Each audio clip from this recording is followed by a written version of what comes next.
Dame i gospodo, dobrodošli na ovu našu izložbu koja se zove Fotografija i kremor. Materijalni izgledi da se uvijek izgleda ovako dobro i naravno je uvijek stalo. Znate, nije to vreme, nije lako u poslednji put na Novom polju kad je četiri sveštenik. Sada bih samo molila par reči Gordanu Karović da kaže o izložbi i o saradnicima.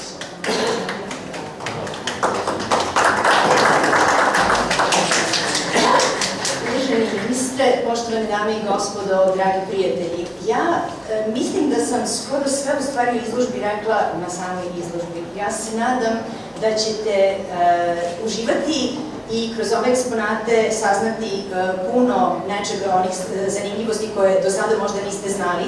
Ja bih prosto ovu priliku htela da iskoristim da se zahvalim zaista od srca svim saradnicima koji dugo godina i u kontinuitetu i sa velikim strpljenjem pomažu da ova zbirka rečnog brodarstva Muzeja nauke i tehnike bude svakog dana sve bogatija i sve bolja. Veliku zahvalnost dugujemo gospođi Marini Jovićević, generalnom konzulu Republike Srbije u Herceg-Novom, od koje je i krenula ideja da dođe do realizacije ove izložbe i koja, nažalost, večeras nije sa nama, ali nam je zaista mnogo pomogla prilikom realizacije izložbe tokom njenog gostovanja u Crnoj Gori. Naravno, ništa od svega toga ne bi bilo moguće da nije bilo Ministarstva kulture i informisanja i finansijske podrške našeg ministarstva. Ostali bismo na lepoj ideji i verovatno večeras nego sigurno večeras ne bismo bili ovdje. Veliku zahvalnost takođe dugujem i potomcima kapetana o kojima je reč na ovoj izložbi, koji su učinili da samo istraživanje vezano za pripremu ove izložbe predstavlja jedno izuzetno veliko zadovoljstvo i ja im se od srca zahvaljujem još jednom.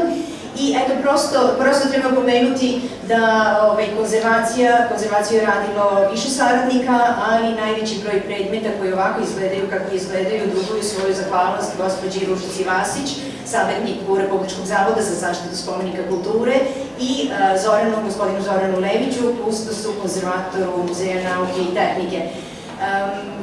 Marko Jovanović je autor postavke, tako da ako hvalite kako ovo lepo sve izgleda, možete njemu da se zahvalite, ja ga nešto ne vidim sa nama večeras, ali nadamo se da će se pojaviti.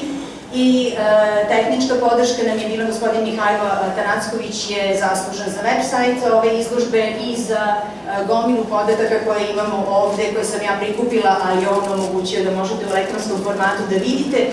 I naravno, zahvalnost direktoru muzeja koja mi je veoma mnogo pomogla tokom realizacije izložbe i svim mojim koleginicama i kolegama iz Muzeja nauke i tehnike koji su, verujte mi, svako u nekom trenutku je doprineo, utrčao i pomogao da ova izložba danas pred vama bude ovakva kakva jeste. Hvala vam od srca još jednom svima.